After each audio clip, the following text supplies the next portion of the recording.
Okay. Assalamu alaikum, everybody. Bismillah ar-Rahman ar-Rahim. Welcome to another amazing session with the Book of Illuminations. We are starting at wisdom number 32, inshallah. This has been an emotional week, to say the least, because it's our last week with our youngest son, Mido, before he heads off to college a week from today. So before I forget, we are actually we're either going to postpone the next session. We haven't decided yet, because it's also the start of the UCLA semester next week. So we may either cancel or postpone. So just keep an eye out. We will let people know what we decide. But yesterday's khutbah was, I think, inspired by this last bit of time with your youngest son. A lot of people are going through this very emotional time right now, seeing their kids go off to college for the first time, and revisiting how quickly time passes. Like when 18 years ago, when Mita was born, I felt like I had all the time in the world. 18 years sounds like so much time, and now here we are on the doorstep of adulthood for him, and starting a whole new adventure. And it's an adventure for us too, because not having kids at home is a very different, it's a demarcation of moving to a different stage of life. And there are a lot of parents who are sad and emotional this week, so reach out to them. And a lot of people who have been through this experience know what it feels like, and I know that inshallah, as people become parents, they will come upon this, and it's part of the whole cycle of life. So yesterday's khutbah was titled Luqman, his son, and the true parent. And it was such a beautiful, apropos, a powerful khutbah, where, Sheikh reflects on this, this moment in time and his own journey, because obviously a lot of us, you remember very clearly what it was like, or at least I do, and I know Sheikh does, being 18, being in high school, going to college. And it's like a blink of an eye, and then all of a sudden 30 years passes, and you don't really know where this time went. But it's an important time to also reflect on, certainly your job as a parent.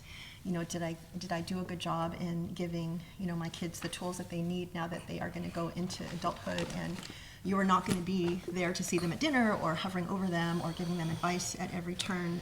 Now it's their job to, make those decisions, and you just hope and pray that you gave them enough that they have, a solid foundation and a base, especially as Muslims, to make the right decisions.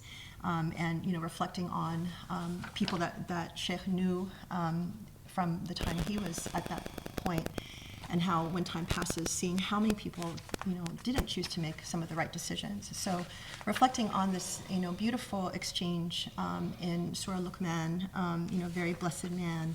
And as Sheikh pointed out, there's some discussion whether he was a prophet or, not, but we know he was an incredibly blessed man who shared advice with his son. And, just to summarize, to give God's due, to persevere in maintaining the lifeline of prayer, to stand for justice and persevere in that, and then also to not walk with hubris in this earth, meaning, recognize the rights of others and don't take more than your share. And there's so much, there's such a beautiful khutbah, very powerful khutbah, important for parents and people who, want to be parents. And, so I thought that, like as I said, I would just reflect on a couple of things. A long time ago when we started on this journey, I gave a introduction about how I introduced the idea of God when Mito was a kid. If anyone's interested in that, you can, go back to that. But reflecting on just, at this point in life, giving God's due and understanding, even from what Sheikh was saying, that recognizing that God is with you, which is a challenge. I have friends who, for example, grew up, Muslim friends, they had sons who were a little bit older than Mito, and I remember admiring them because they were so regimented about prayer, for example, and they were so good. They knew everything, and they could recite everything, and it's like all you had to say was, okay, time to pray, and they would line up and they would go.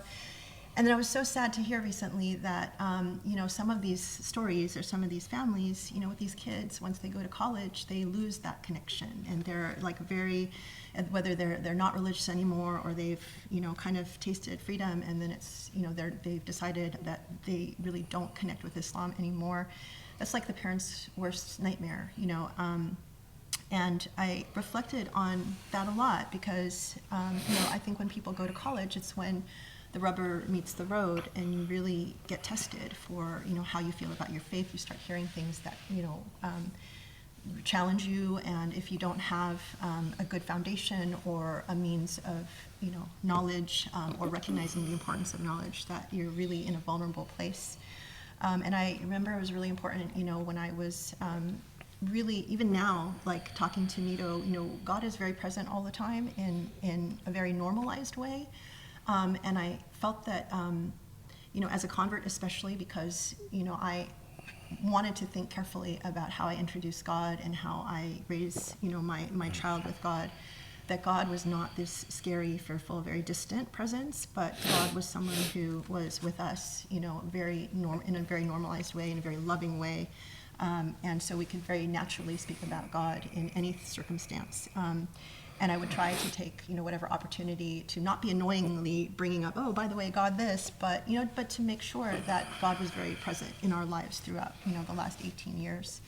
And I thought I would share also in terms of like the perseverance of prayer. One of the things that I decided to do when Nito was in high school was to start this reward system where I would literally offered to pay him for prayer. And I know that is probably controversial for a lot of people, but I reasoned through it that, in this world, in this very materialistic world, we reward people, we pay people for things that matter. And oftentimes people learn that you should get paid for succeeding in your job or succeeding in your career or things that have everything else to do except the most important thing, which is your relationship with God. And so and also with the pandemic and also, just for a lot of different reasons, it was hard for him to get a job. It made sense for him to recognize, I want to reward you for doing something that I believe is really important. And so I said, okay, $1 a prayer. And if it's a speed prayer, you only get 50 cents. But if you have, a moment where you pray, you ask God for something, you tell God something, you build that relationship, then that's $1 a prayer. And I was surprised to find that actually other people do that too. And this is one of those things that maybe you don't talk about, but this is something that I feel is, in our day and age, something that can work for some kids. And I think that was important to convey. This is what we value, this is what we reward. And at your age, you care about money. And so that makes a lot of sense. And alhamdulillah, I think that was a good incentive for him. And then, in terms of standing up for justice and, not taking more than your share, it was really interesting. Mito was actually in attendance yesterday at the khutbah, and he really liked it. And we had the opportunity afterwards, to run some errands, and we went to Domino's to pick up some pizza. And the people at the Domino's were really busy, and I discovered that we had ordered this huge pizza, and they had, cut it only in a very few slices. So I was going to ask them, can you please cut more slices for me? And he's like, Mom, no, we have a pizza cutter at home. Did you hear what he said? He said, we've been very busy. Don't put more on him.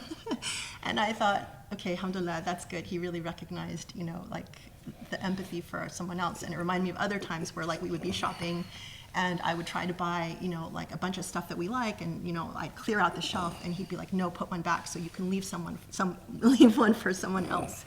And so I thought, okay, well, these are all, really good signs. And I asked him, as we were done, did you like the khutbah, and did you feel like we armed you with, ultimately the message, which is dignity and self-respect? And he said, no, but I think I would feel that way even if I was with you for 100 more years. So, I know it's an emotional time for him as well. But anyway, and then lastly, I left him with, another message, I guess. You never really know, right? You try as a parent, you try to say a lot of things, you try to take the opportunity to raise certain issues at different times. You never really know what works, what sticks, and it's surprising. But you keep trying because you have to. I showed him this article that I found as I was scouring articles for Friday's khutbah. Sheikh didn't have the chance to talk about this, but this is a picture of an 18-year-old who really reminded me of Mido. I showed him this picture and I said, yeah, I could imagine, he looks like you, he reminds me of you. You would even like, a shirt this color. And he's like, yeah, I really would. He's 18 years old. He was shot in the head, point blank range by the Israelis. And it just broke my heart, and I wanted to show him this picture and say, look, you're going off to college and here's someone whose life ended. He's your brother in every sense of the word. You don't get to choose where you're born or what your circumstances are, but this is why it's important, for you to stand up for justice and know that you represent him and all the others that are like him. And, we've had conversations like this enough where he was really, I think that, although he didn't really say very much, I know him well enough to know that it did, he did hear me. And, so it's like things like this where you just,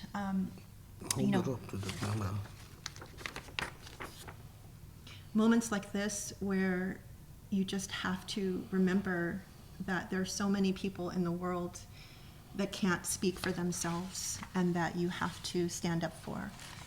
That's our job, that's our role, and that's what I tried to convey to him also as he goes off in the world and makes his choices. And also, I told him, the choices that you make, and this is something I've told him all throughout his upbringing, you have to make good choices, because if you make wrong choices, if something happens to you, if you decide to be reckless when you're driving and take chances, if something happens to you, you don't just take yourself down. You take us down. You take those who love you down.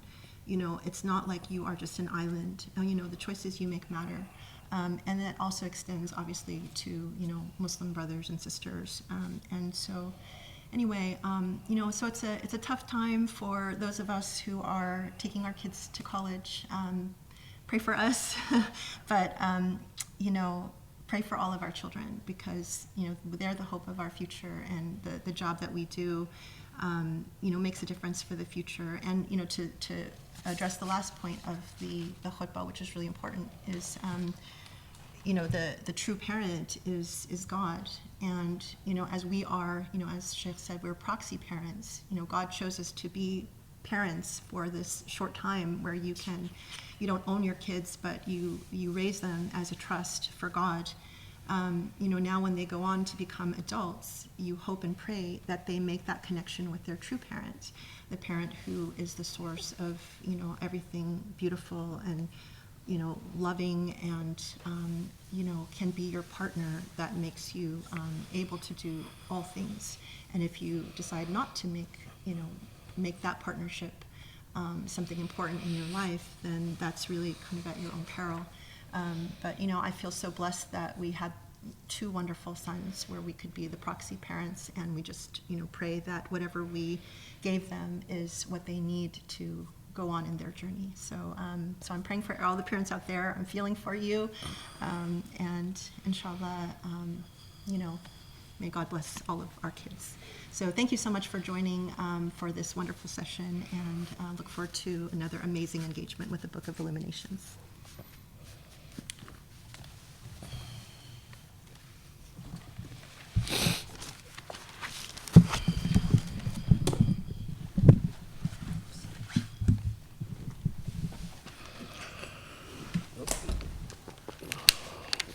بسم الله الرحمن الرحيم وسبحان الله والحمد لله رب العالمين اللهم صل وسلم وبارك على الحبيب المصطفى النبي الأمين محمد المرسل رحمة للعالمين خاتم الأنبياء والرسل أجمعين وعلى آله الأطهار الميامين وعلى صحبه المختارين وعلى من اتبعوا بإحسان إلى يوم الدين اللهم اشرح لي صدري ويسر لي أمري واحلل عقدة من لساني يفقه قولي يا رب العالمين. So we left off at 32.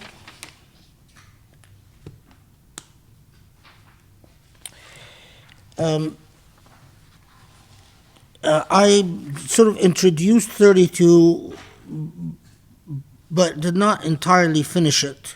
So we still have just a few things to say about it.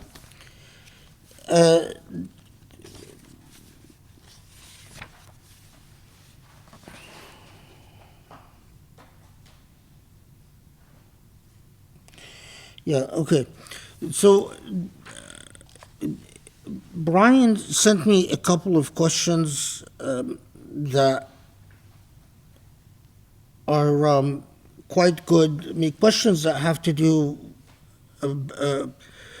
about to do with the distinction between a nafs wa rawh. What is the nafs and what is the rawh?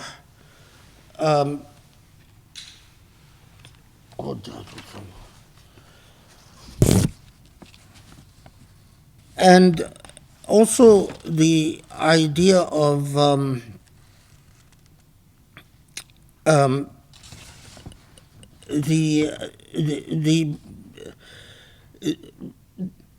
the notion of shame, and especially that in modern psychology, there in the West, there is a great deal about shame, and sort of especially toxic shame and how it relates to humility and so on. So what I propose to do is that to continue on with talking about the principles, and then revisit these questions at the end and see if we've, in the course of the halaqah, if we've answered the questions, and to focus on what was not answered at the end of the halaqah. But I'll try to steer the halaqah in a way to address these questions.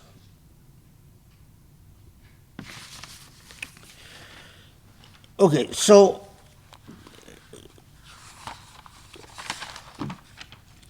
going back to 32.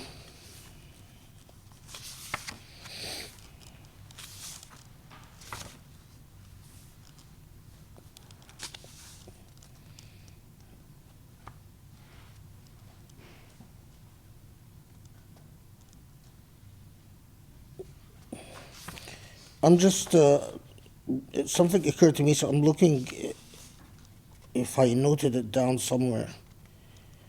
No,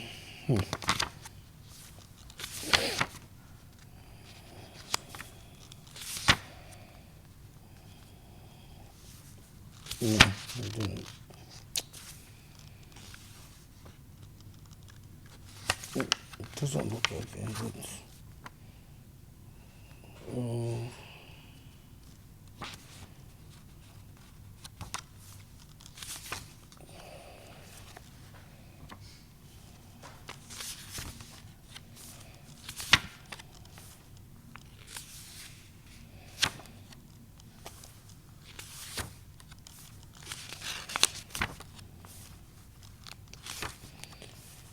Okay. All right, well, maybe it will occur to me as we're talking. Okay, let's go back to the translation of 32.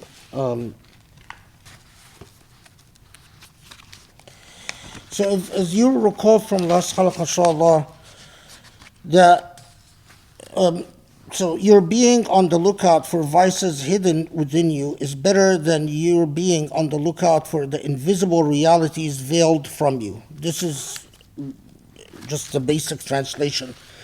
And as I said in the last halaqah, that the critical idea here is so many are driven, especially students on this path, they long for the lifting of the veil. They long to,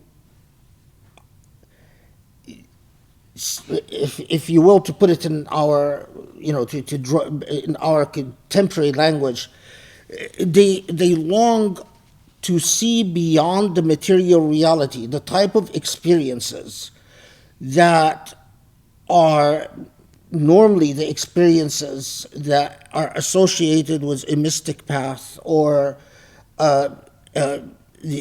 beyond the physical realm. And in the Islamic context, we refer to that as Rafa al-Hujub or al-Hujub, that the lifting of veils. And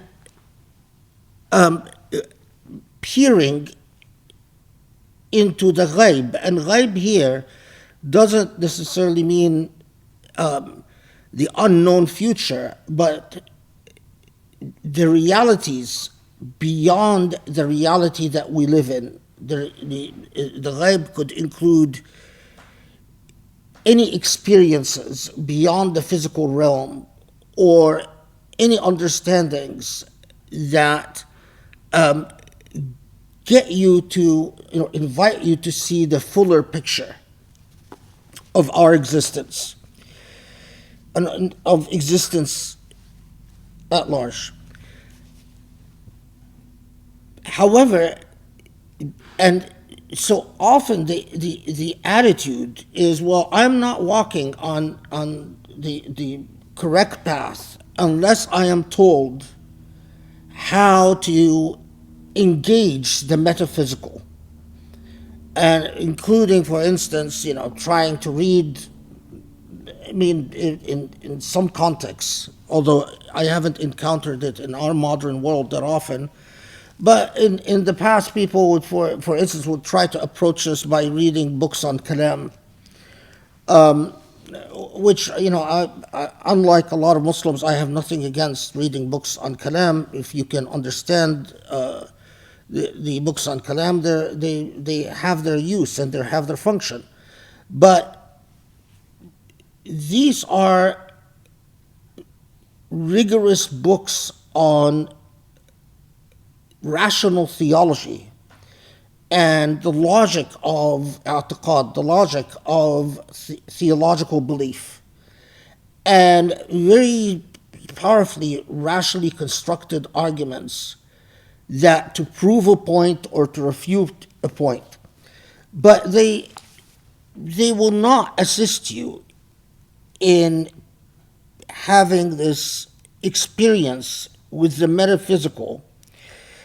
And as I said last halaqah, that the focus, which for a lot of students it's quite surprising for them, is that actually the path focuses on the self and it goes through the self, and that your primary job is to scrutinize the self and to see the failures and the faults and the weaknesses within the self.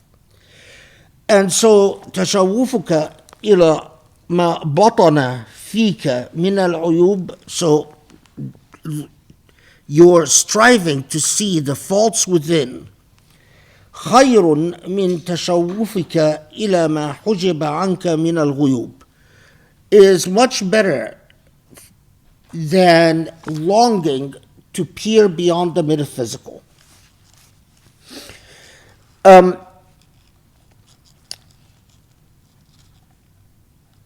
I don't remember, did I mention the story from the Israelite tradition about,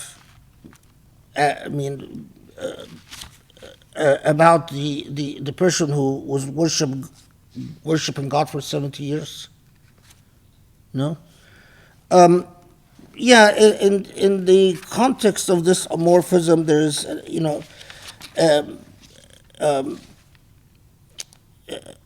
another one of,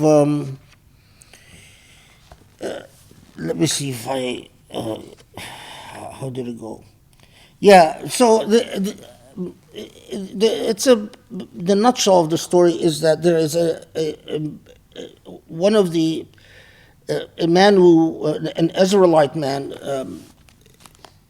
who had been reached the age of 70 and has been diligently worshiping God in his 70 years of life.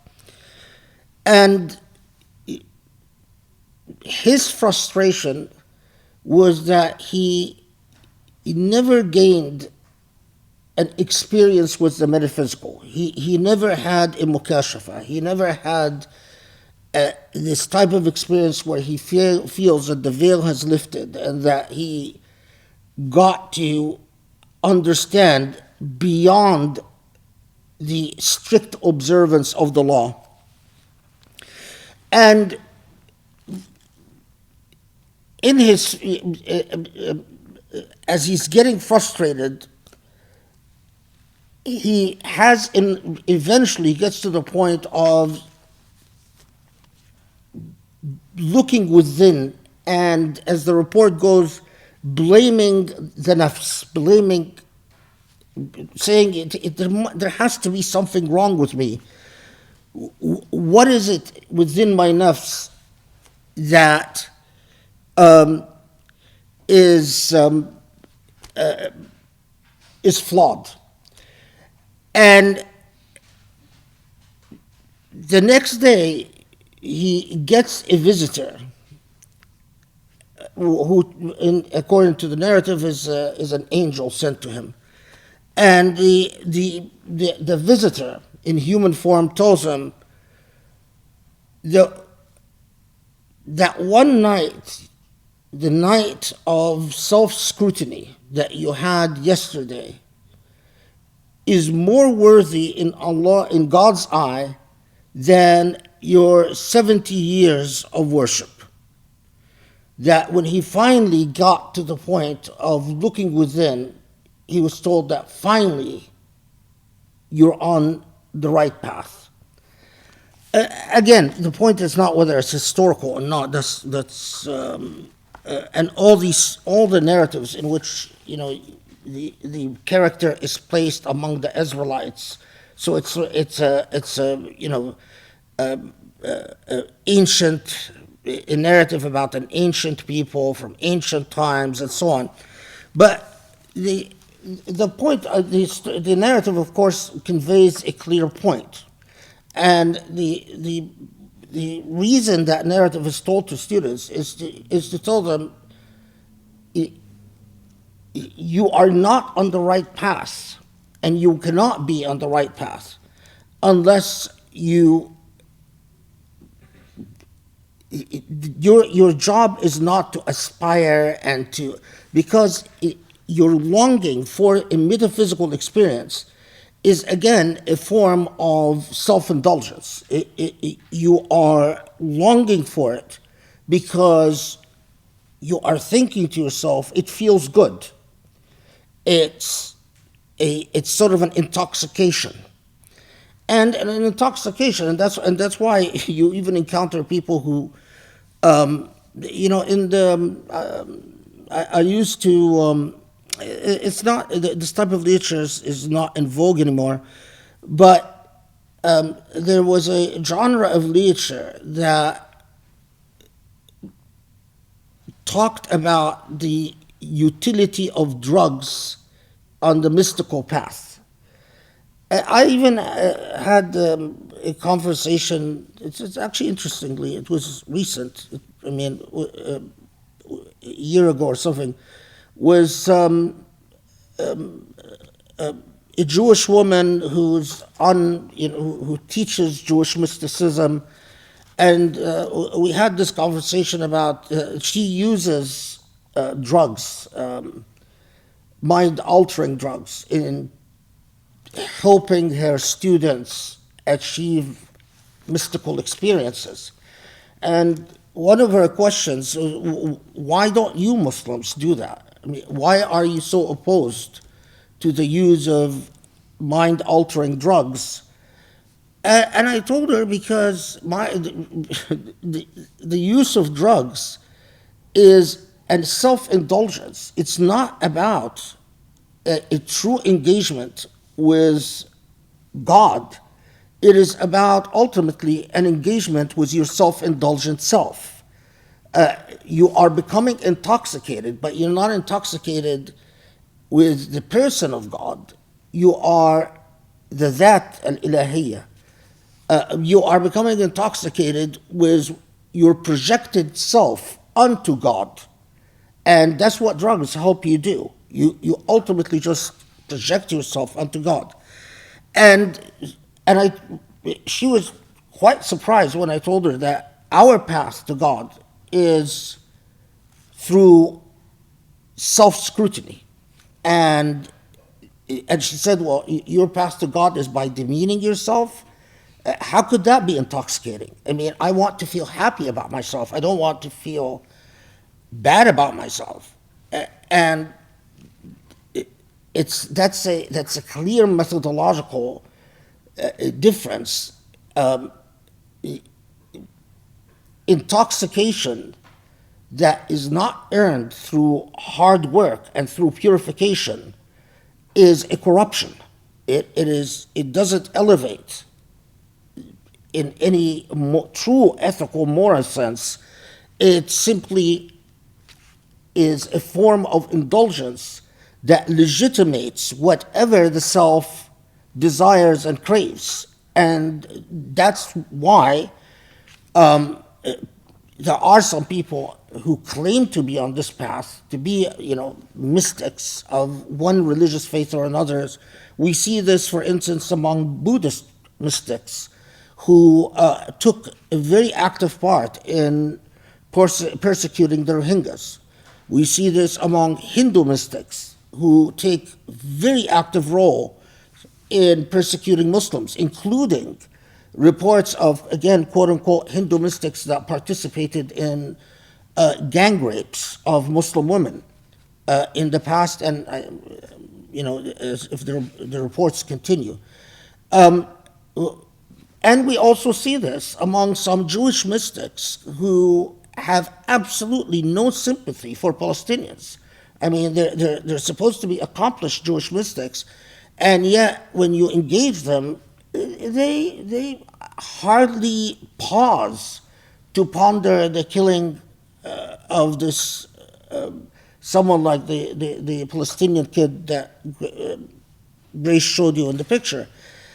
And in my experience, and Allahu Alam, when you always get to the heart of the problem, is that their path goes through intoxication, but it is not a purifying intoxication.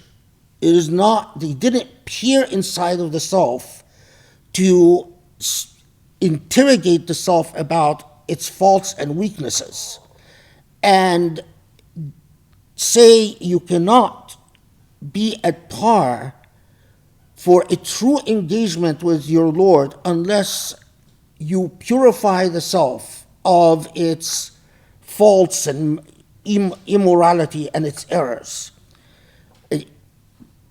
God, the most pure, the most luminous, cannot be met otherwise. And so ultimately, whatever ecstatic experiences they've had, yes, I don't deny that they're ecstatic experiences, because I've experienced enough of, with people who are Buddhists or Hindu or Jewish or Christians and so on. There is a difference, huge difference, between ethical mysticism and amoral mysticism. And amoral mysticism, it's like conditioning the brain to have ecstatic experiences. And as I said before, that I had a friend who was doing his doctorate in medicine in brain mapping, and he showed me images of how the brains of mystics light up. But what I realized is that these folks conditioned their brain to trigger parts of the brain that allows them or helps them to have an ecstatic experience without going through the path of ethical cleansing. And that is also you find, especially in modern Islamic Sufism or modern Islamic mysticism, unfortunately, you do find some people who claim to be Sufi, but are not ethically cleansed. And that's an enormous failure. Okay. So, I mean, even they would say there's an Arabic, often the Arabic expression that you taught and you read quite often, and it's actually in a very famous Sufi poem by the Iraqi Sufi al-Mustaghanimi. His name is unusual, al-Mustaghanimi. الغاء ممدودة and then ميم ياء, where it says that الاطلاع على الغيب نوع من الفضول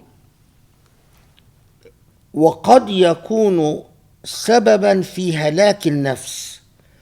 That peering beyond the physical or peering into the metaphysical could be a fudul, a self-indulgent curiosity.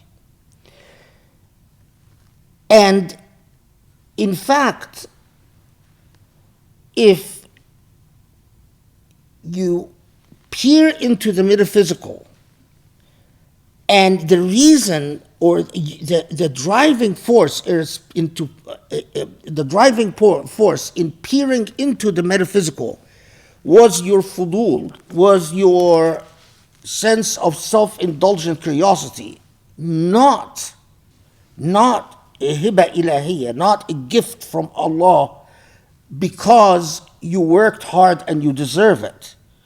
But Mr. Ghanimi doesn't say this, but I'll add to it. I personally believe that that the reward for that type of fudul could come from shaitan, could be demonic instead of divine. That you are driven by this self-indulgent curiosity, and you condition the brain, and ultimately you're empowered to have an experience with the metaphysical. In my view, from my experience, and Allahu Alam, is that when I've had many conversations with people who are Buddhist or Christian or Jewish, I haven't had too many conversations with Hindus, I've only had one, and I asked them what they experienced. People that I had reason to not to admire their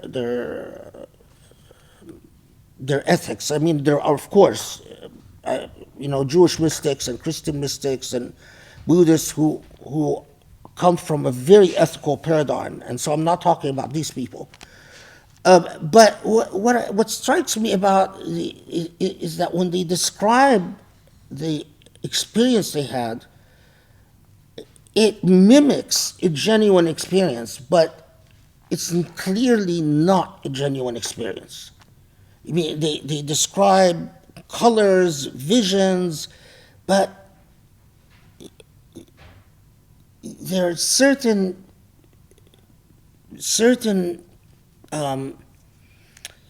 earmarks about luminosity, about the nature of the engagement with the divine. The experience can never be self-indulgent. God, you never have an experience like that for God to tell you, you are, despite anything you've done in life, you are a wonderful human being and you are more entitled than other human beings to feel a sense of fulfillment. That's not genuine. That's a mimicked experience. God is not there in this genuine experience to flatter our egos. So whenever, if they ever open up to you, because but the experiences where people say, "Oh yeah, I experienced the metaphysical," and I basically got an affirmation of my ego. That's a mimic. That's not real. In my view, it's shaitani. And Allahu Alam. I've had. I've actually was told. I had an experience, and God told me, this land is yours, and it is promised to you, and do not worry about the nomads, the Palestinian nomads, who graze their sheep and has been grazing their sheep here for centuries, because I've given you this land, and they should have never come to Palestine. Really? That's your kashf? You saw this? Or,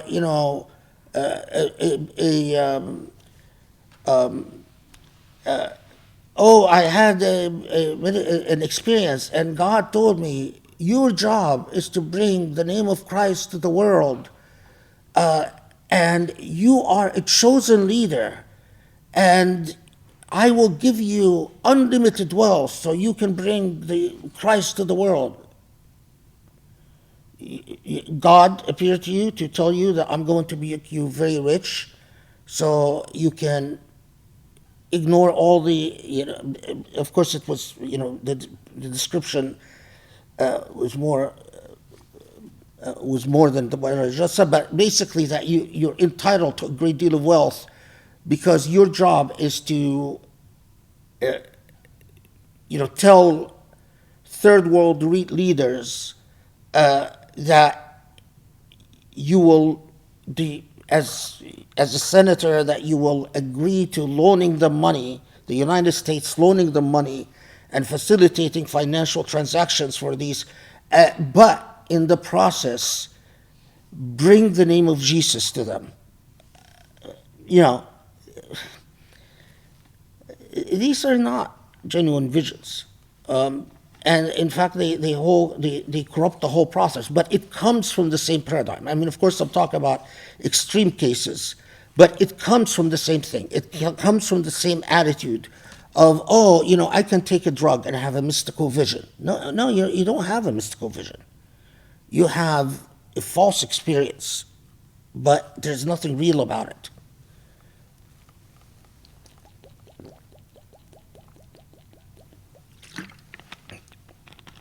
Okay, so the other thing that I should mention here, and this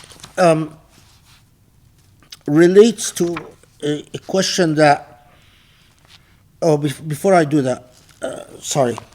I was going to say it relates to a question that Brian asked, but before I do that, because that will complicate the order of things. It's a good thing I remember it.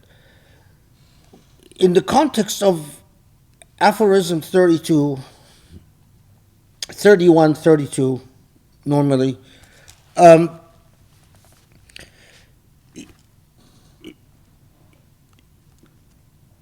you receive a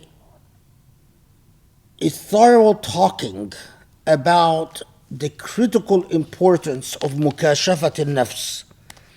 Mukashafat al-nafs is self-scrutiny, that yes, you have your dhikr, but when you sit longing for elevation, that you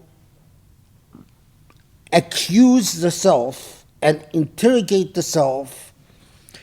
And so obviously the question that usually comes up is, well, what helps me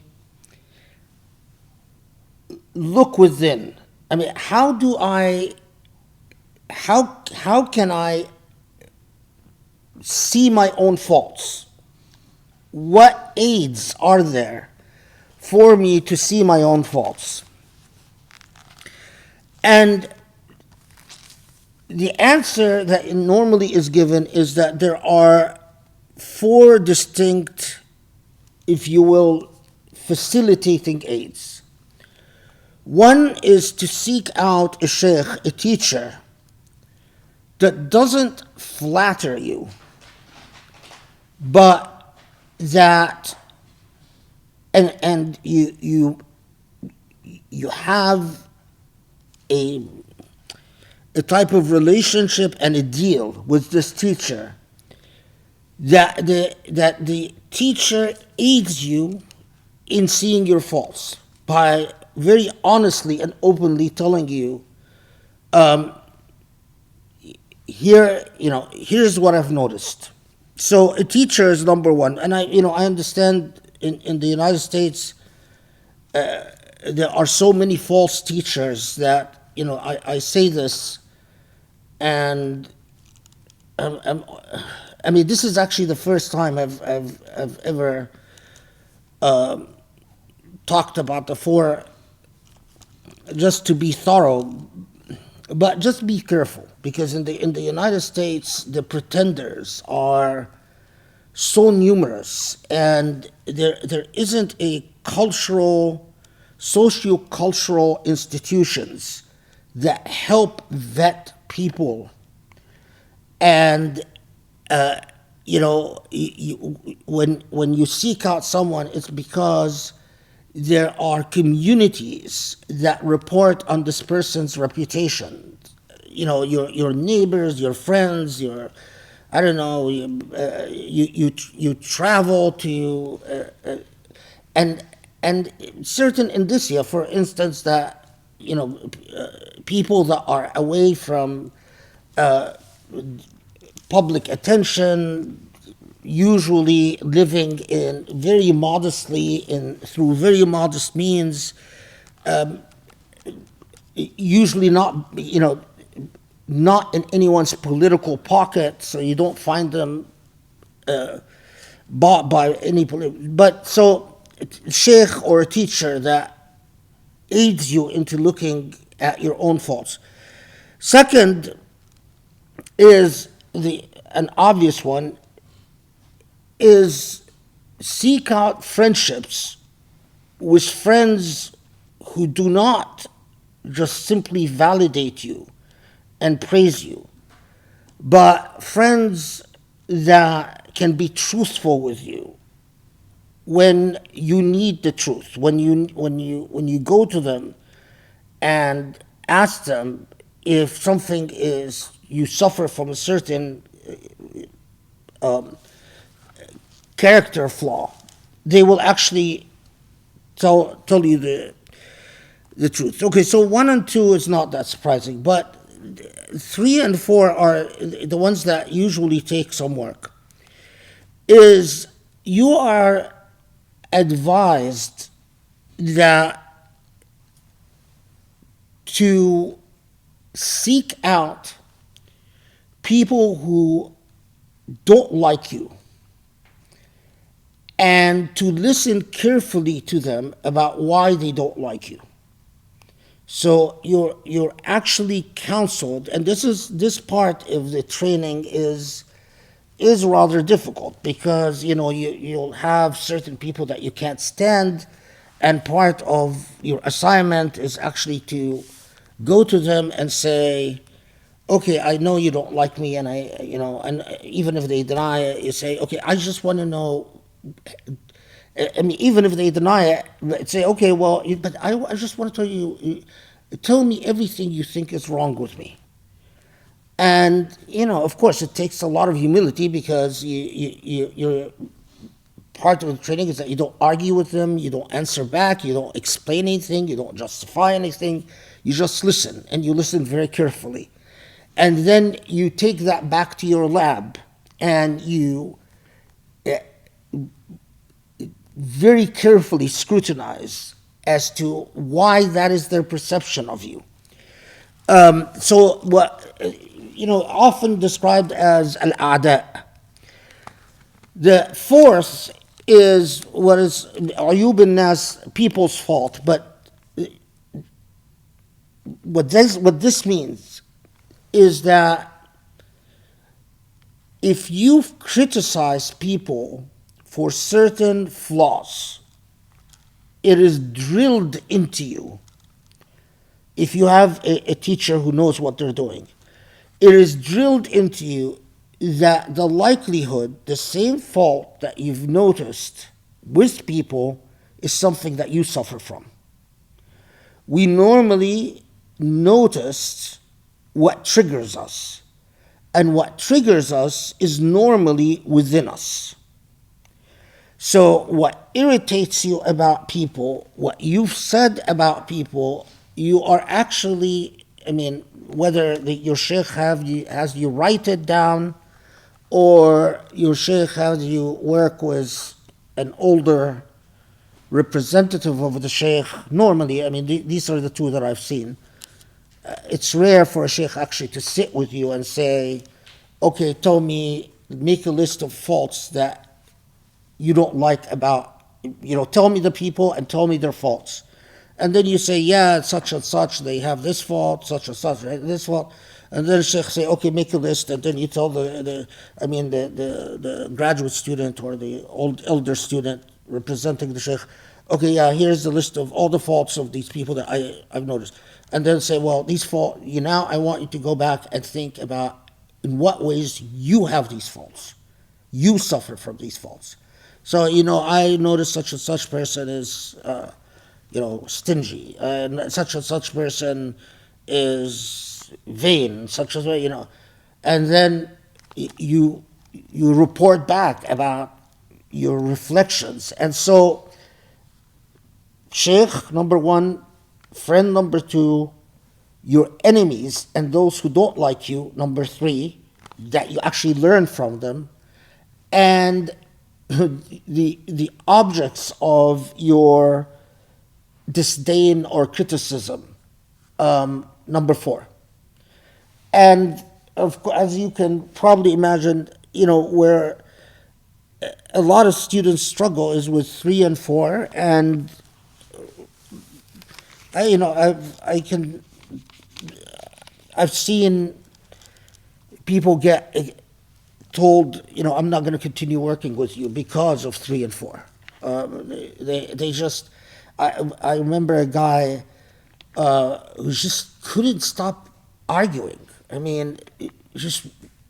We were actually sitting and we were looking at each other because we just wanted him to shut up. Okay, you're not gonna convince anyone, because you just couldn't mention a certain person who didn't like him without in the same breath saying, yeah, but all the reasons why this person is wrong, and this person accused me of is not true. And it's like, okay, even this is something that you can only deal with great deal of humility, and he got kicked out because he wouldn't shut up. But it was predictable. We're all like, okay, yeah, okay, he's pushing it, and then he was still, okay, go away, never come back.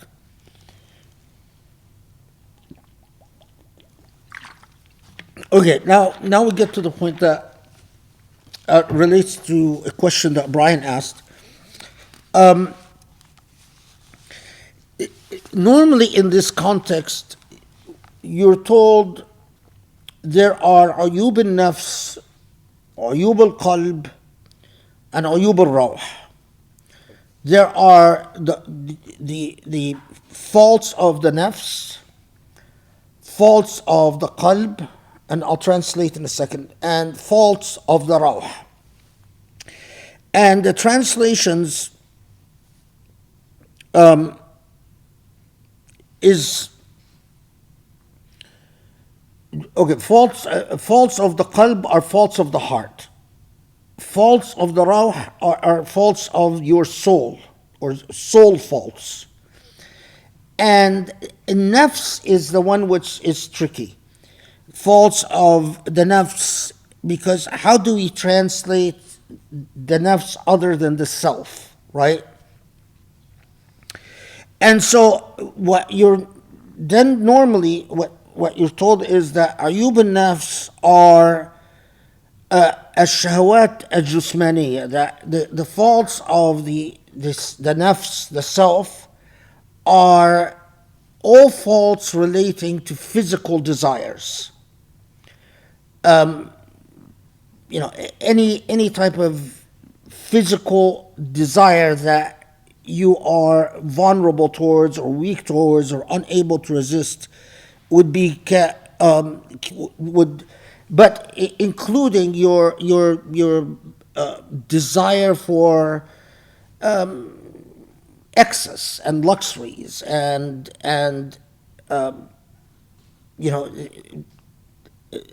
all things that you are physically weak towards are usually categorized as ayub al-nafs.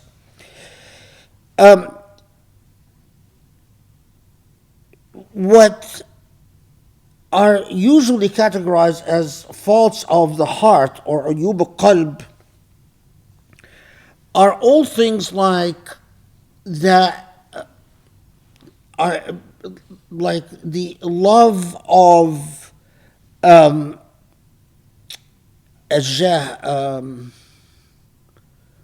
love of prestige, the desire to be the boss, to always be the know-it-all, the leader, arrogance, envy. So faults that are, or failures that are not, doesn't have to do with the needs of the physical body or the desires of the physical body, but are I guess what we would call, normally what we would call the intangible self, that, envy,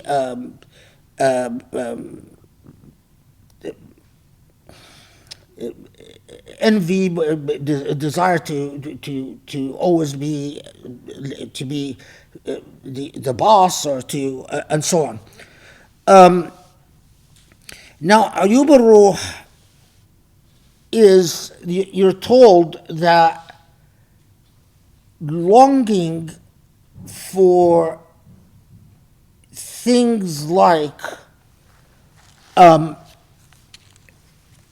the desire to be distinctive with God, to be special with God, is described as ayub al-ruh, the faults of the spirit, or longing for a metaphysical experience, which would tell you that you are special in God's eyes. So it's longing for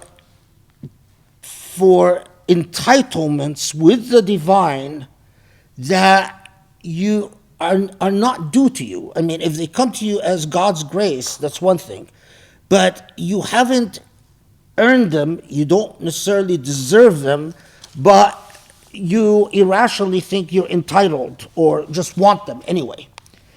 Now, does that help us define what nafs is, what qalb is, what rawh is?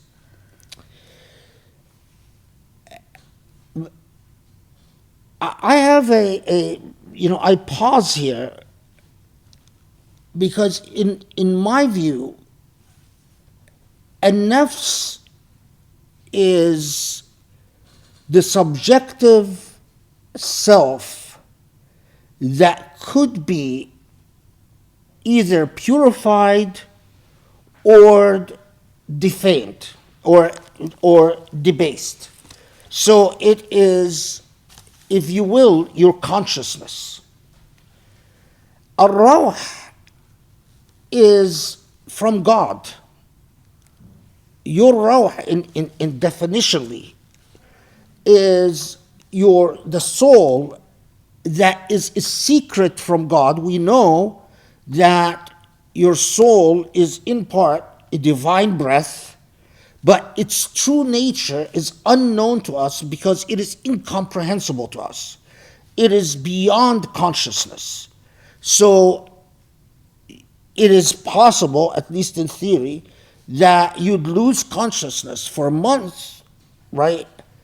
Your nafs is not there, but your ruh is definitely there. You're still alive. Maybe years. You could lose your reason. You could become insane, or you could become lose your memory. Your ruh is there. Your ruh is not corrupted, but your nafs has altered completely. So what I'm saying is, philosophically, I don't see the distinction between the nafs and the qalb. Philosophically, and a lot of theologians have argued there is no distinction between the nafs and the qalb. Although, with principle 32, you are taught that there are ayub al-nafs, ayub al-qalb, ayub al-ruh.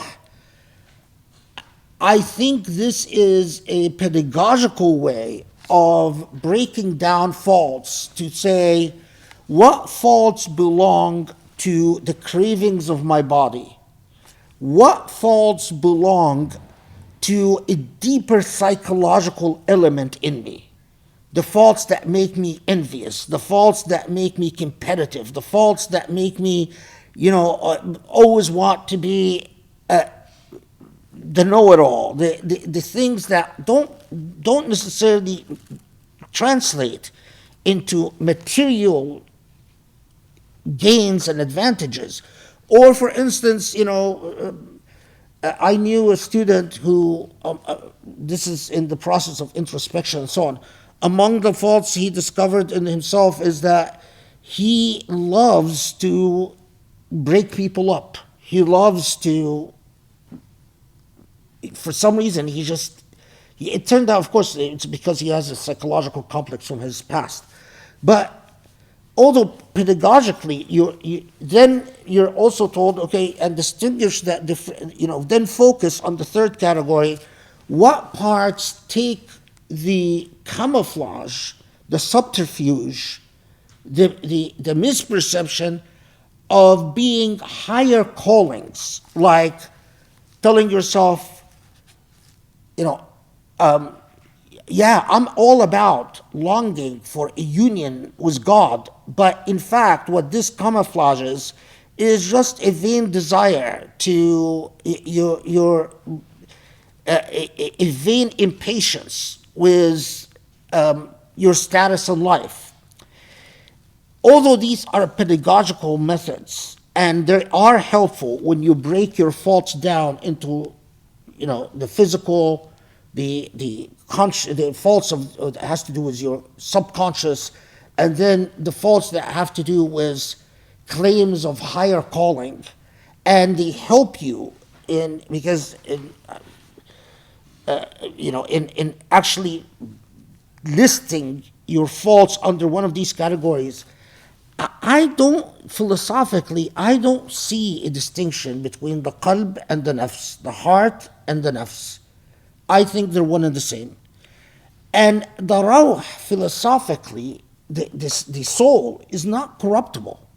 It remains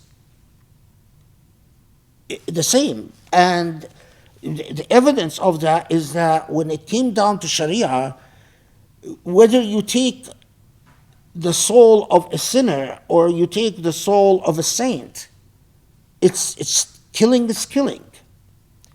The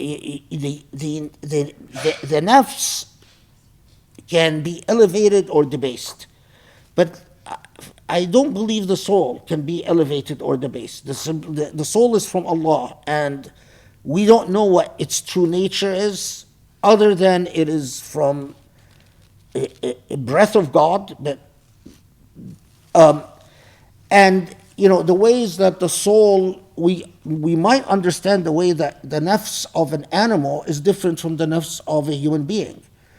But can we understand the way that the soul of an animal is different than the soul of a human being? Can we even say they are different?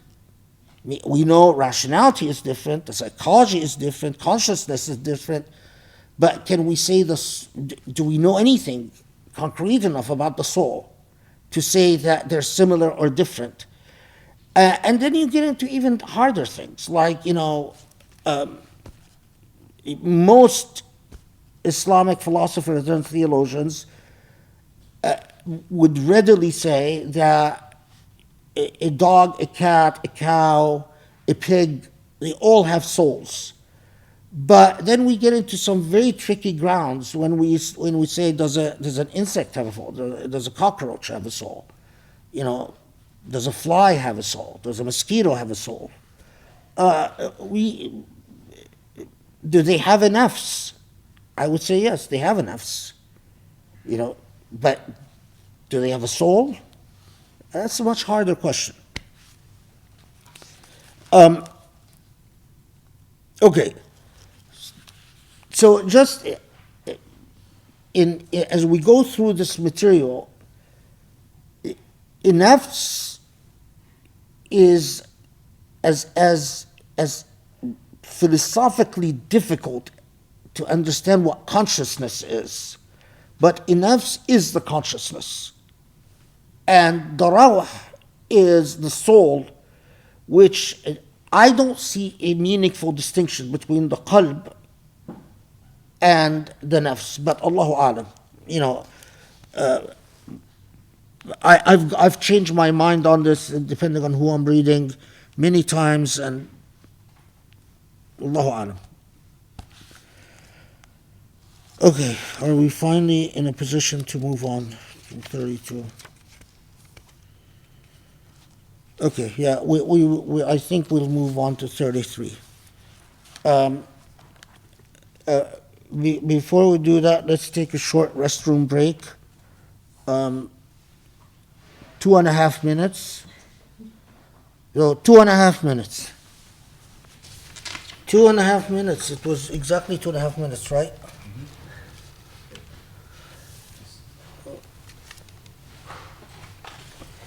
Bismillah ar-Rahman ar-Rahim.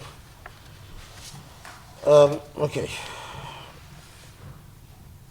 Yeah. Okay, let's move on to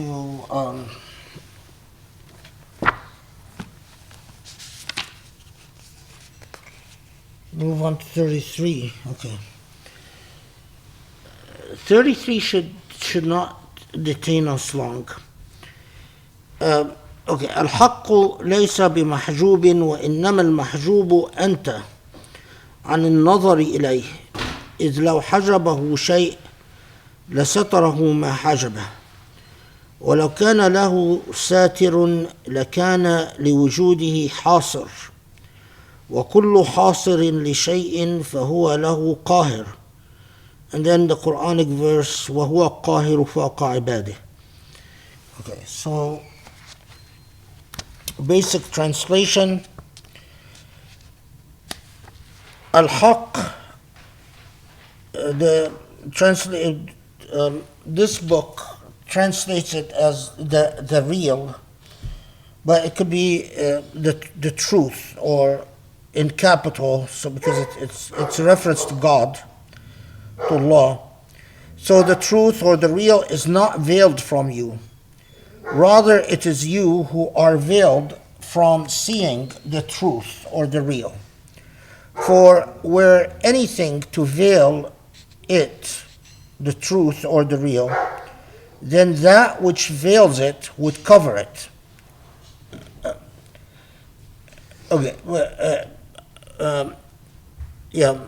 لَسَطَرَهُ. Okay, anyway, it would cover it. But if it were to cover it, then it would be a limitation to its being. And every limitation to anything has power over it.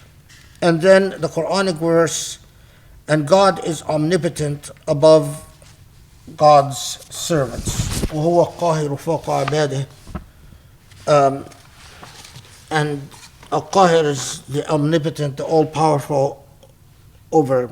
Okay. We've encountered this a close approximation to the same aphorism in before, but the critical idea is theologically, as we said, especially in. I mean, it's generally it's a big issue in Kalam literature. So because there in Kalam literature, there's these protracted arguments about whether God is veiled or not veiled. But if we put aside the Kalam literature and just focus on this context, that God manifests in all creation not through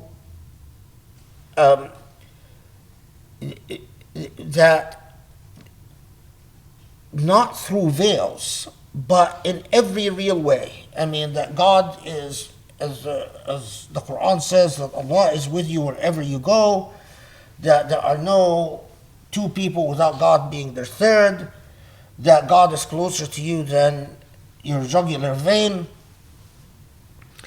and so on. And that theologically,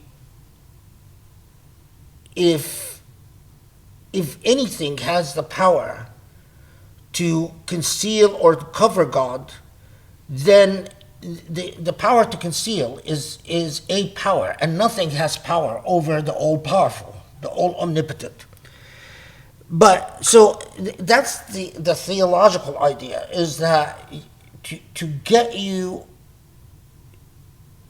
acclimated to the idea that God is all around you, is all present, is directly accessible to you.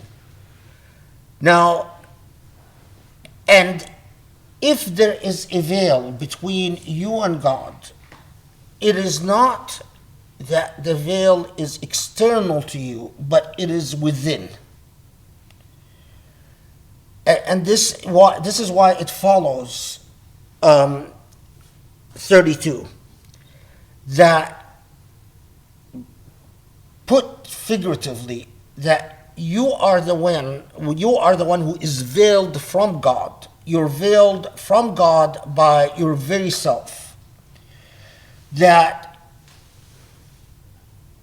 if you empower yourself, I mean, this is sort of maybe a silly,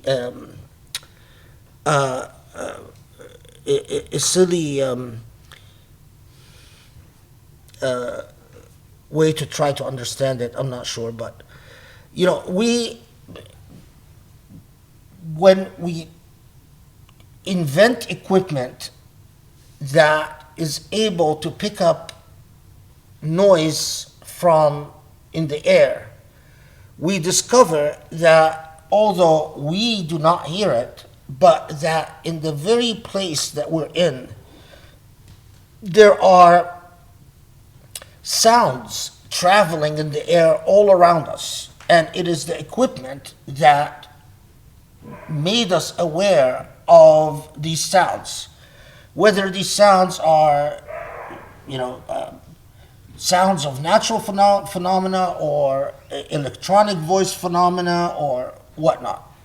When we invent equipment that is able to pick up magnetic fields, it alerts us that, okay, well, there's a magnetic fields here, there are magnetic waves here, and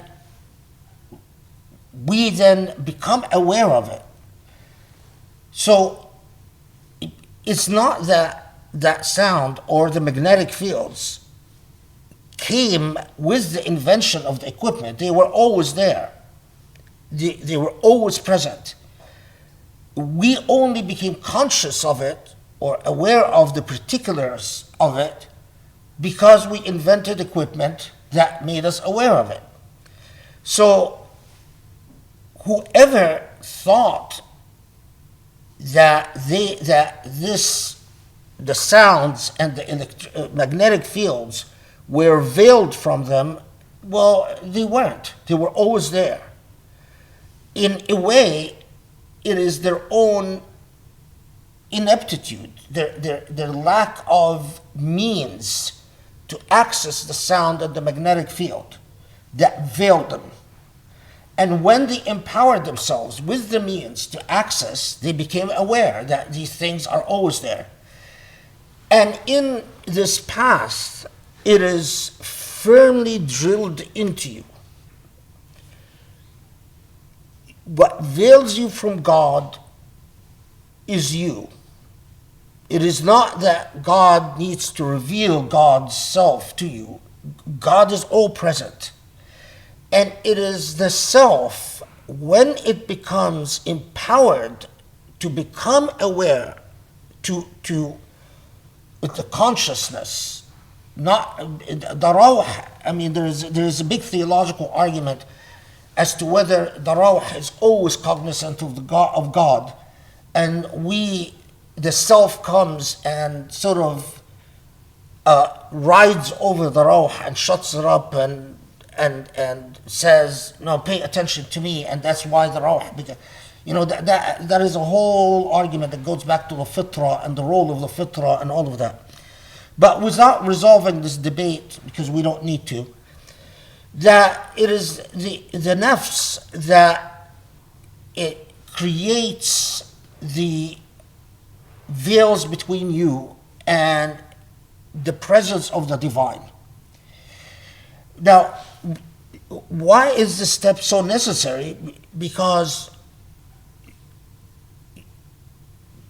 you cannot live in the companionship or feeling the companionship. You can't get the nafs to the point of feeling the companionship of the divine unless the nafs believes and becomes conditioned to completely opening up to the constant presence of the divine. That you don't need to call on God for God to be present, but that God is always present. And when the Sufis describe this process as a mukashafa, and this is from me, and Allahu Alam, that it is a form of illumination, a form of discovery, is because it cannot really be, you cannot rationally unpack to someone what it means for the consciousness to become aware of God's constant presence. You can explain it abstractly, but it ultimately has to be experienced directly.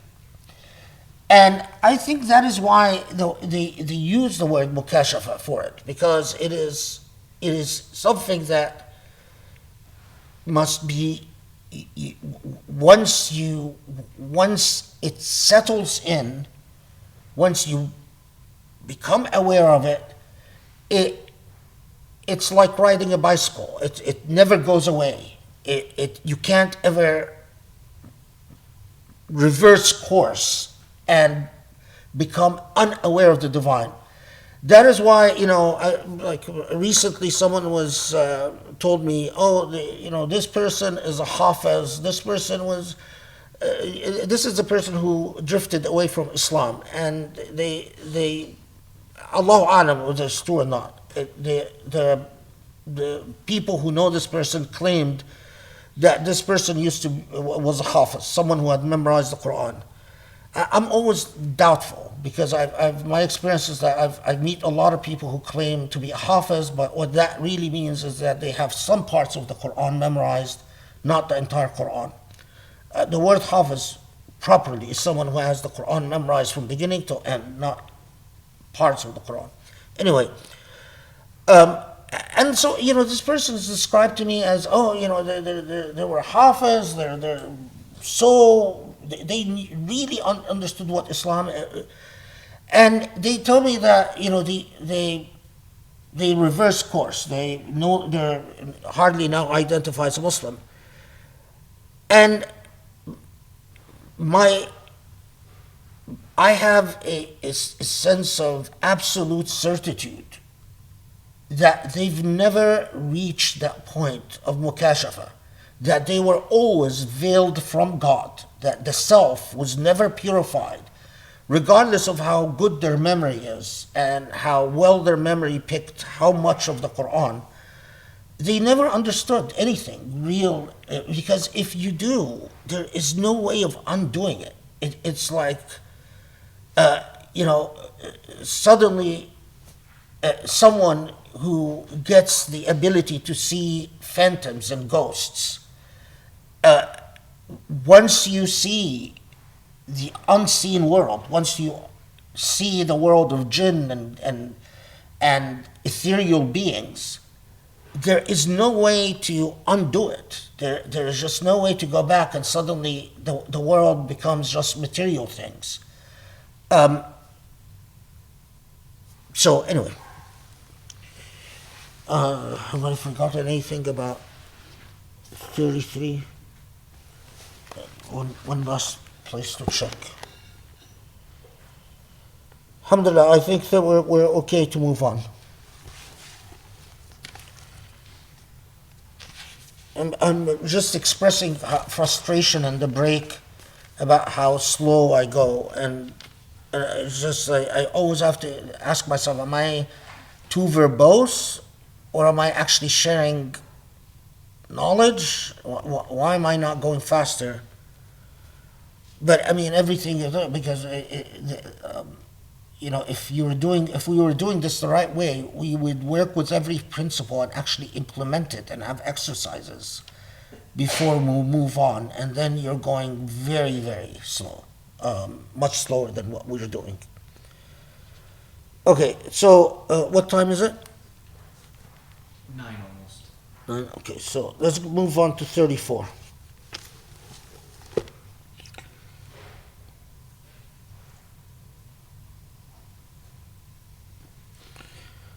Okay. اخرج من أوصاف بشريتك عن كل وصف مناقض لعبوديتك لتكون لنداء الحق مجيبا ومن حضرته قريبا. Yeah.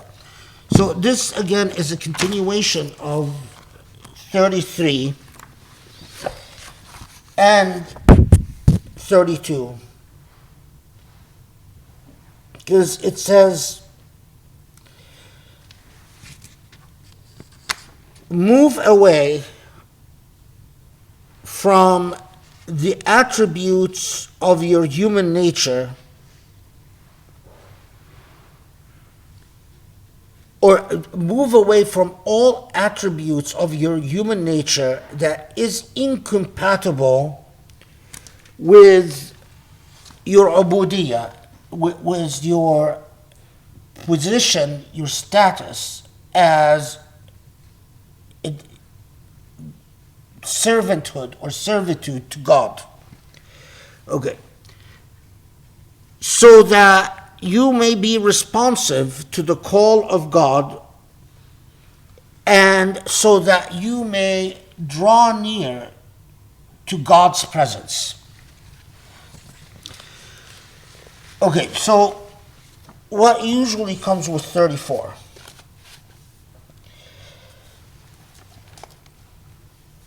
This is 34 is what in at least for instance in Ibn Ajiba's commentary on Al-Hikam al-Ata'iyah, he describes 34 as the beginning of التخلي والتحلي, or what I talked about last halaqah, التذكية والتحلية, is he begins it as a process, beginning of purification. The way I was taught it differed from Ibn Ajiba, because we place the process of purification after 28, or beginning with 28, or thereabout. I forgot exactly. What I said last halaqah was the correct one, because it was in my notes. But why is, according to some, 34 is the beginning of real purification? Although we place it before that, because here is where you apply yourself to ridding yourself of, or they stated, تبديل صفات العبودية بصفات الربوبية, replacing the attributes of servitude or servanthood with the attributes of divinity. So here the full focus is on what within you is under the category of al-akhlaq al-khabitha, bad ethical characteristics, and moving from al-akhlaq al-khabitha lil-akhlaq al-hamida, from immoral attributes, unethical attributes, to moral and ethical attributes. Akhlaq hamida. Akhlaq hamida are the moral or ethical attributes. Okay. When you see the description from maqam al-ubudiyya li-maqam al-rububiyya, it's the same thing. It's this process of self-scrutiny, so that you are purifying yourself to being in a state worthy of receiving. And here receiving literally means becoming aware of your Lord's presence and overriding presence everywhere and everything. Now, what's quite important was number 34.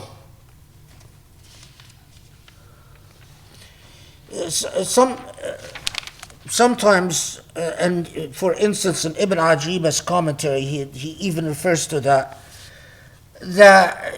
sometimes it's even put in more drastic and dramatic terms, that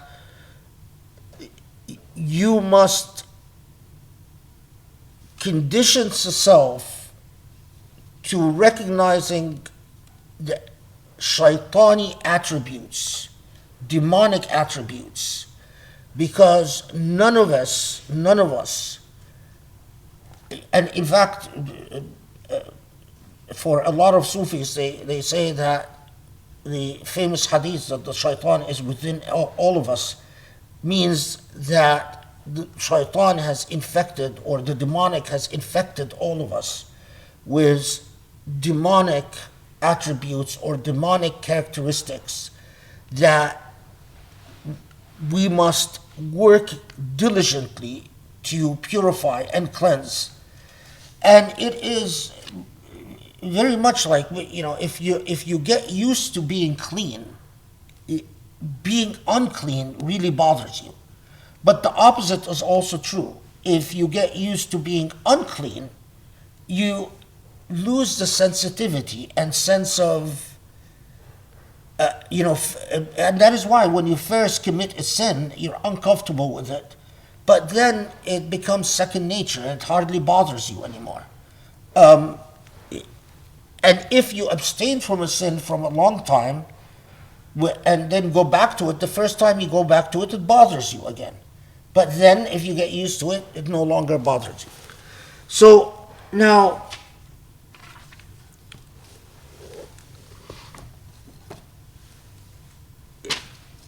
there is a list of, normally, if you have a good teacher, and when I say teacher, always keep in mind, it doesn't necessarily just mean the sheikh directly, but also the sheikh and the sheikh's representative, because normally you're working with an older student who's been there, the aid of the sheikh for many years, who works with you through these many steps. If the sheikh was working with every student in a personal capacity, this sheikh would die of a heart attack at a very young age. So they work through trusted representatives. And why am I mentioning this? Because the list of things that you are given and you focus on to cleanse, to confront within the self, and to go through the very hard process of saying, not is it within me, but to what extent is it within me? You're actually taught that the presumption is that it is in you. And the only question is, to what extent and what is needed to fight it and confront it and cleanse it. So I'm going to share with you a list both of, this is an example of a list from this text and supplemented with, I couldn't find my old notes, they're in the archive somewhere, of my student days where I was writing things, but I still remember, so it's supplemented with things from my memory. So here's examples of what you are given under the category of shaitani characteristics, or things that come from the demonic that are within you, and you must focus as to the extent to which they're within you, and how they're within you, and why they're within you, and how do you then address them. So, al-kibar, arrogance. Al-ajab is the tendency towards hubris, tendency towards, how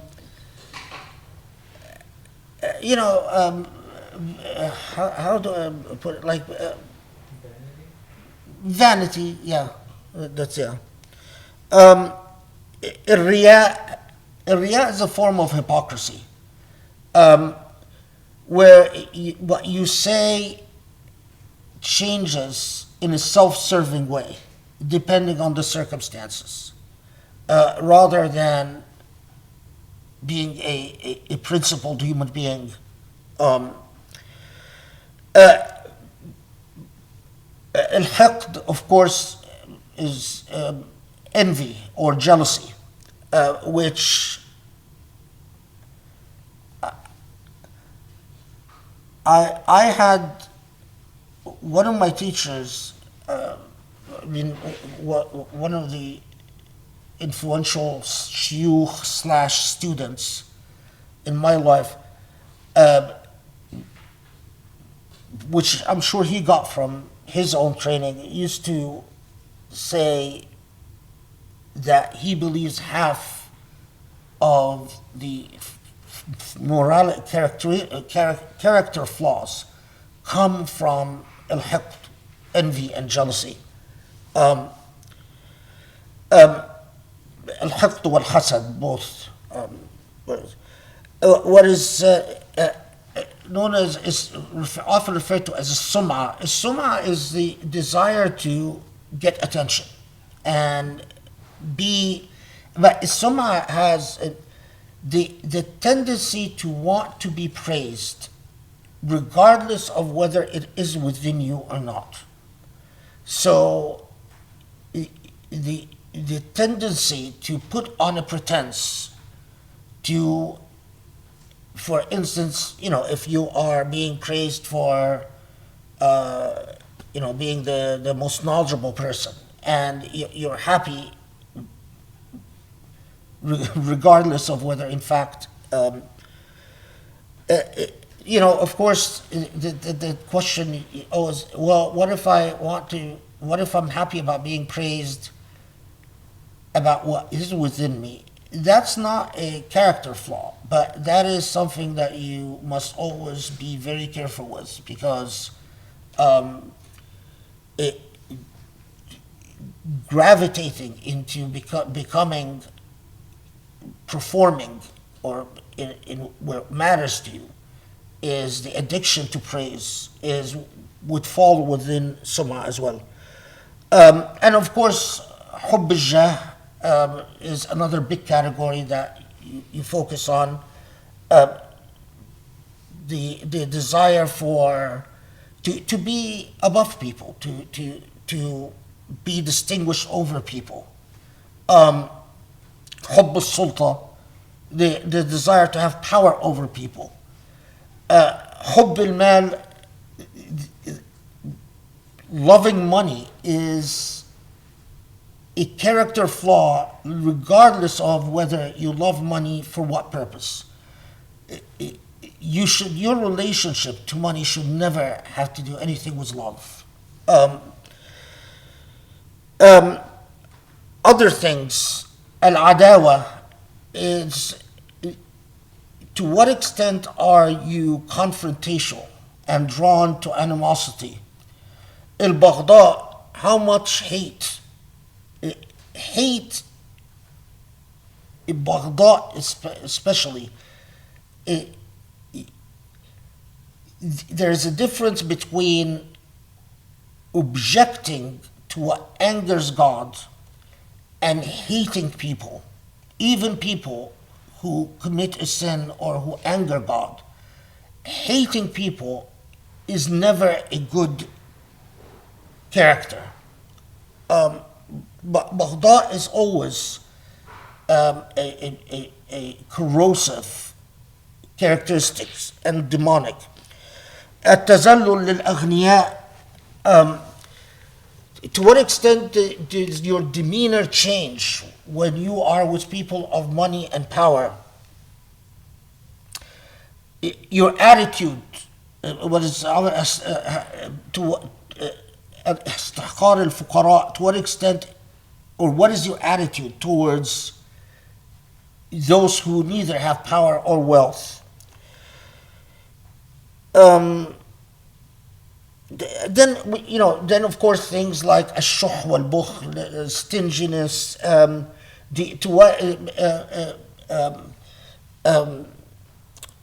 what they call طول الأمل. To what extent are you a person who relies on unrealistic hopes? You just have this attitude that, oh, I'll be forgiven by God. It's okay if I do X, Y, and Z because... So in other words, طول الأمل is, to what extent do you take God and others for granted? It's okay if I do X because my mother should understand, my father should understand, my wife should understand, my husband should understand. To what extent do you take people or God for granted? And you can التصنع والمداهنة. To what extent are you what do you call it? What's التصنع والمداهنة?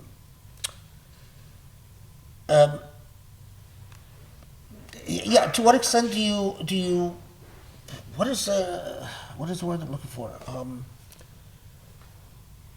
You pretend with, you display feelings that are not actually yours. You put on airs. You pretend to be or to feel one way, and because and when you get down to the gritty parts, if you are forced to reveal your real emotions, that this is you are then forced to be very careful about your company, and you're also forced, frankly, because you're taught that if you really hate someone, you're going to have to show it. I mean, you can't lie about it. You can't be with someone and pretend to like them if you don't. Then what happens is you actually become very careful about who you dislike, especially if you're going to be forced to be in their company, because you can't pretend. And it's when I say I'm saying drilled into you, you're given. I mean, this is what was done with me, is that I'm given a characteristic, and it depends on the characteristic, obviously. But okay, you're going to do dhikr tonight on this, and to what extent now? And then the next day, or the 2 days, or a week, or whatever, depends. Okay, tell me all the ways that you suffer from hasad. You can't say, oh, I discovered I have no hasad in me. That's probably going to be an exit ticket. Ma'a salama. Okay, I'm, and depending, of course, if you work with someone who, usually these graduate students, or what I call graduate students, but they weren't really graduate students, they're shuyukh, they're student shuyukh, young, very young.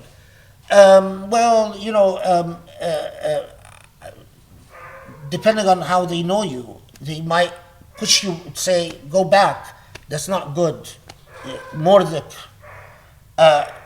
I know that that's not a full disclosure. Or they might, say, good work, okay, your assignment now is whatever. Among them is things like, and then you get into uncomfortable things like ghish. How many times have you cheated? In what have you cheated? I mean, it's embarrassing, but it's necessary. Ghil. To what extent do you become, you get disdainful and vindictive? Because that's a morality fault. That's an ethical failure. Of course, leave alone. I should mention this, because I'm shocked at modern. I mean, I don't know. It's like very strange. Qaswa, cruelty. If to the extent, I know a student who got kicked out because it's a long story, but basically this kid was bragged about how he does the slaughters animals for Eid without feeling anything for these animals. And the sheikh, in the sheikh's opinion, when he argued about his qaswa, his cruelty, the sheikh said, I get out. I don't want you anymore. If you can't feel for the animals that you're slaughtering, then you're not for this path. Cruelty or fadaza, rudeness in responding to people, in dealing with people. So I mean, what I'm saying is, you get things like jafa. Jafa is when you become aloof and unkind towards people. So my point is that you get, it gets very detailed and very nitty gritty. We're not just talking generalities. And yes, you get things like hamiyya. To what extent are you full of zealous loyalty, like you get all heated up when it's your family or your soccer team or your town. Hamiya is something that is deconstructed and challenged. Diq al-sadr, to what extent you become irritable. And you can't just say, oh no, I don't, or oh, a little bit. You have to have the humility of fessing up to what you are if you want this path. And of course, there is the embarrassing stuff. I mean, not that this is already not embarrassing, it's very embarrassing. But then we get into things like your control of sexual desire, and you have to, because part of what you believe is that if you lie, Allah will expose you and the Shaykh will see through it. And lying is disqualifying. So, to what extent do you look at what you're not supposed to look at? To what extent do you crave what you're not supposed to crave? And believe, or even when you get into things like to what extent hubb al-ri'asa, to what extent do you like to be the boss? Because you always see yourself as the one that is entitled to boss people around. So this is all in the category, and again, and the list is very long, so this is just examples of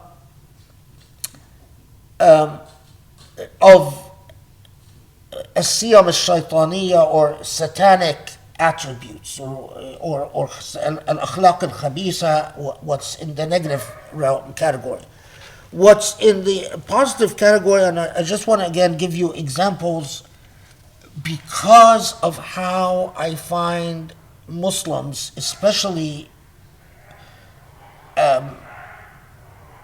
secularized Muslims and Muslims in the West generally, how alienated from even just, you find Muslims who think that they should expend their time in talking about whether, how to perfect their wudu, but no one has ever talked to them about how to perfect ethical character. Do you see how twisted that is? Do you just pause for a second?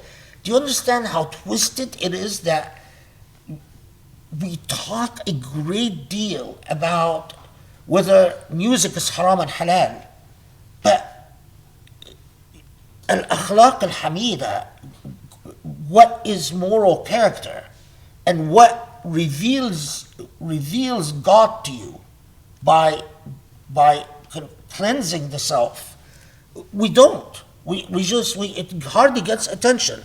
So examples, and of course, the ethical characteristics that you can predict.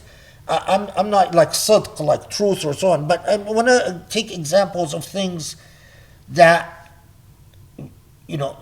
are focused on, but not what are, first choices among Muslims in our societies. But things like, for instance, al-ra'fa, wal-lin, wal-rahma. To what extent do you have ra'fa? Are you a gentle human being? Leave alone rahma, merciful human being. Do you feel compassion? Do you empathize? And if not, why not? And what is within you that prevents you from empathizing and feeling? Think something like a ra'fa, or illin, which is another thing. Do you make it a point to be gentle? Al-ra'fa wal-lin wal-rifq. Do you make it a point to be gentle and caring? Do you discipline the self and hold the self accountable when you are gruff or even harsh, or what you do might come off as rude. One of the things that I was taught is it is never an excuse to say, well, I didn't mean to be rude. It was drilled into me. So what? Your intention is for you. What the rights of people dictate is what they get from you, not your intentions. So to say, well, that was not my intention, well, good for you, but it's irrelevant.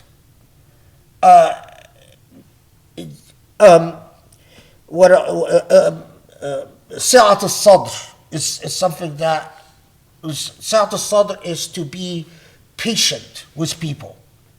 So to what extent, when you get irritated, do you give yourself the right to be short? I mean, obvious things like, of course, sakha and jud, like being generous, but things like, haya and bashasha.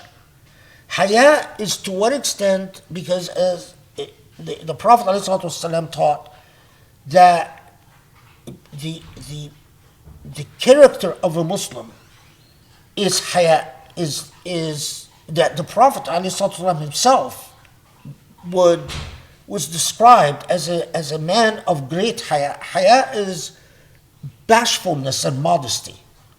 Are you, the type of person that sort of feels good because you hardly get embarrassed? If things no longer embarrass you and you don't blush, why not? Especially with men. I miss the hearing an entire talk about how wonderful it is for men to blush, because I haven't heard it for so many years. And in turn, I know this from young people, that, when they go on dating apps, everyone is interested in what job you have and how much you make. No one is interested in are you a blushing man? Are you a gentleman? Are you a sensitive man? These are the things that matter in life. Anyway, I don't want to get into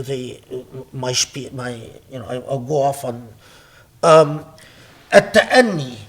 Are you someone who takes their time before passing judgment?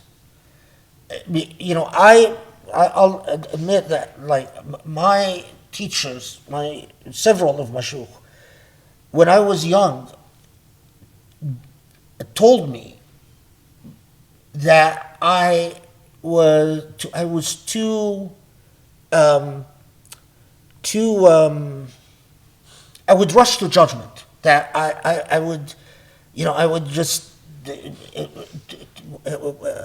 I didn't have to any. What is like a hothead? Like I was too much of a hothead. Yeah. And I tell you, I've gone through punishments to rid myself of my hot-headedness, including apologies and going to, all my family members and giving them sorry for my hot-headedness speech, and, bashasha is another one. I had a huge difficulties with bashasha. Do you smile? When I was young, I always had a frown on my face. I always had a scowl. I was actually known for my scowl. And I will never forget my Sheikh Khadir Eid would always point his finger here and say, I don't like this. He's talking about, when you keep frowning and you get this You know, these folds here, from frowning too much. Says, I don't like this. I don't like this. You have to rid yourself of this. You know, so you raise this. This is part of your Islamic journey. Are you a bashush? Do you smile in people's faces because you owe them that, or do you just say, you know, because I was always, when I was always been in a bad mood. So, you know, I'm in a bad mood. Why should I smile in your face? What else should I? Yeah, I mean, even things like, you know, do you wish people well? And the list just goes on and on. So when you get to 34, which again, it adds to 32, or it's a continuation, it's a further development from 32 and 33 to 34. And then you get to this point of, okay, now you confront the self, you are suspecting the self, you're interrogating the self, and you're telling to yourself, fess up. Okay, you know, I see you, and I'm not going to give you a break. I'm not going to say, oh, you know, you're fine. This, and we'll end with this point about shame. If what you do with the self is flagellate it, beat it, to hate it, then that is demonic. That is a character flaw. If the only thing you do is, I am horrible, I hate myself, I'm such a loser, you know, why am I such a loser? I don't know a bigger loser than myself. That's haram. You're actually taught that that's haram. That's kurh nafs comes from shaitan. It doesn't come from Allah. So if by shame what is meant is self-flagellation and just, you know, demeaning the self, then no, that's haram. It's not just a problem, it's haram. It's something that God doesn't empower you to do. If what is meant by shame is, I ask myself, what did I actually do that was wrong, even if it's in my past? And I ask myself, let's be honest with myself about why I did it. Okay, what is it that I don't like about what I did? And what is it that, because we can blame, you know, if we can say, well, I did it because I'm married to the wrong person.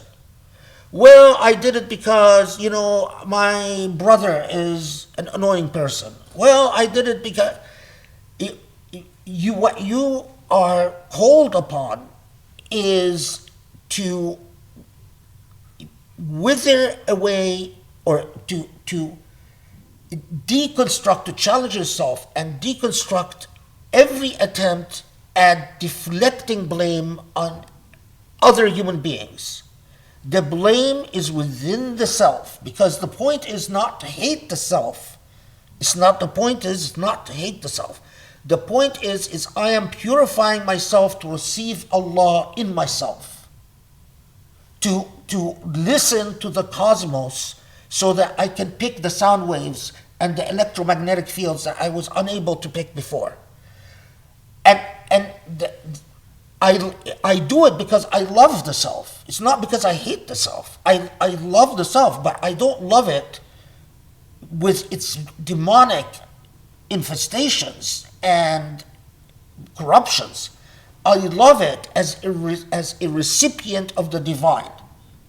I love it because it will unite me with my beloved. That's why I care about it. If I hated it, I wouldn't care about it. I would let it rot. No, you don't let it rot.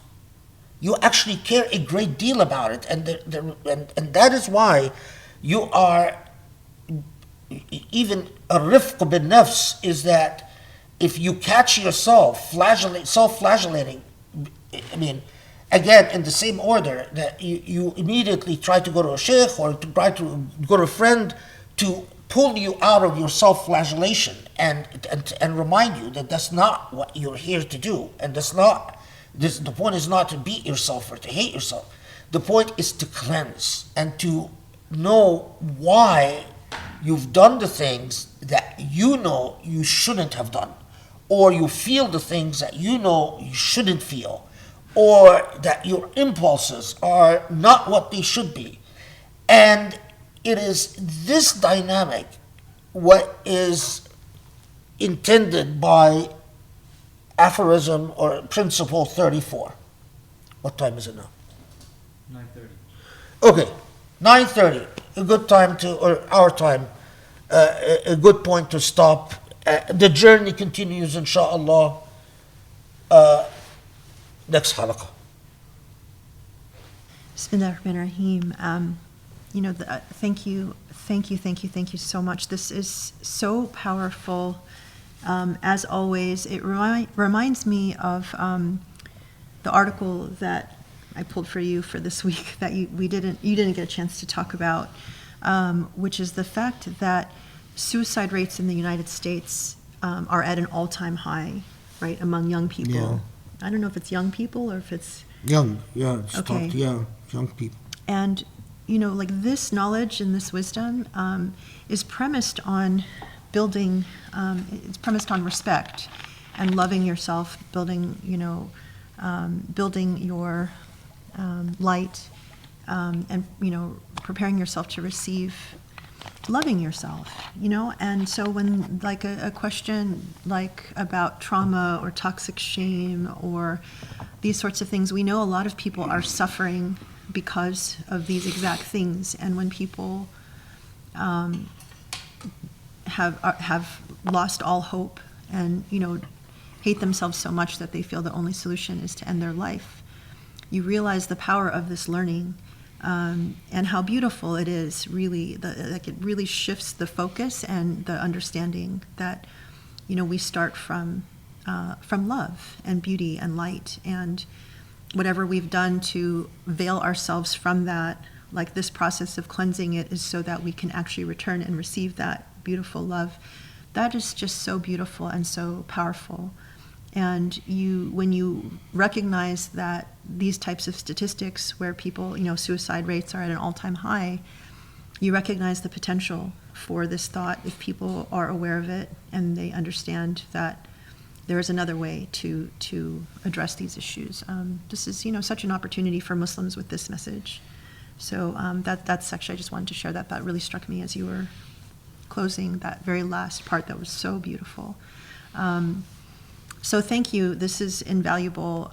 It's wisdom that is, as I say, always immediately applicable. And I think even going through that long list of all the ways that you can interrogate yourself is really powerful, because we oftentimes don't hear the specificity, the granular detail by which we should turn inward. And a lot of times people, are very general in terms of, we need to look internally, we need to address ourselves, but this is really, really helpful. And it's not anything surprising, but it's very useful to kind of go through the list, because all of us can identify those, with those attributes, both negative and positive. So thank you so much. Don't be discouraged that we only got through a small number, because everyone is so valuable. So, and every wisdom has its due. So thank you so much, everybody, for joining us for another session. And again, so next Saturday, we're not going to meet. We might either, postpone till Sunday or just skip the week. We'll see, and I'll let everybody know. Sure. But inshallah, we look forward to seeing you again next time, inshallah. Assalamu alaikum.